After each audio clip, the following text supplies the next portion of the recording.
एक बार की बात है, एक जहाज में यात्री सवारी करने के लिए निकले थे। तभी समुद्री तूफान चलने लगी और उसमें सवार सभी यात्री डूब गए, सिवाय एक व्यक्ति सुरक्षित बचा। भगवान की कृपा से वो किसी तरह बच गया और समुद्र के किनारे पहुंच गया। होश आने पर उसने खुद को वीरान द्वीप पर अकेला पाया। जैसे ही वो उठा, उसने प्रार्थना की, हे भगवान, मेरी मदद करो, मुझे यहां से बाहर निकालो।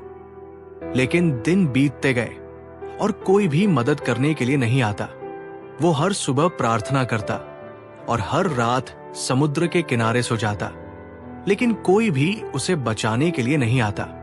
धीरे धीरे उसने इस वीरान द्वीप पर जीवन बिताने को ही अपनी नियति मान लिया।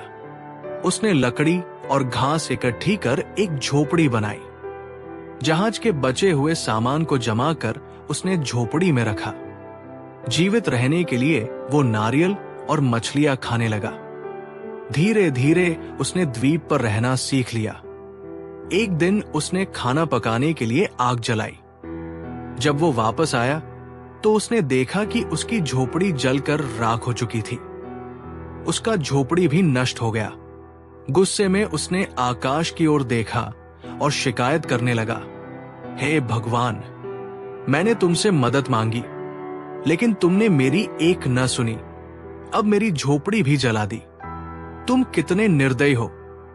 निराश होकर वो पूरी रात भगवान को कोसता रहा और अंततः समुद्र किनारे सो गया। सुबह एक तेज आवाज से उसकी नींद खुली। उसने आंखें खोली तो देखा कि एक जहाज किनारे पर आ रहा था। उसे अपनी आंखों पर विश्वास नहीं हुआ। आखिरकार उसकी मदद करने के लिए कोई आ ही गया। खुश होकर वो जहाज पर चढ़ गया। उसने कप्तान से पूछा, आपको कैसे पता चला कि मैं इस वीरान द्वीप पर फंसा हुआ हूं? कप्तान ने जवाब दिया, हमें द्वीप से उठता आग का संकेत दिखा, जिससे हमें पता चला कि यहां कोई मुसीबत में है। यह सुनकर आदमी हैरान रह गया। उसने कहा, लेकिन मैंने कोई आग का संकेत नहीं भेजा। कप्तान मुस्कुराया और बोला, हम सिर्फ आग के संकेत को देखकर ही यहां आए हैं। तभी आदमी को अपनी जली हुई झोपड़ी याद आई। उसे समझ में आया कि भगवान ने उसकी झोपड़ी जलाकर ही उसकी मुक्ति का मार्ग बनाया था। वो अब समझ चुका था कि भगवान की योजना हमेशा हमारी योजनाओं से बड़ी होती है। उसने सिर झुकाकर भगवान का धन्यवाद किया। दोस्तों, जीवन में कई योजनाएं बनाते हैं, लेकिन अक्सर चीजें हमारे मन मुताबिक नहीं होती।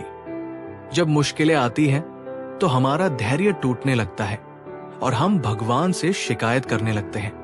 लेकिन हमें यह समझना चाहिए कि भगवान के पास हमारे लिए एक बेहतर योजना होती है।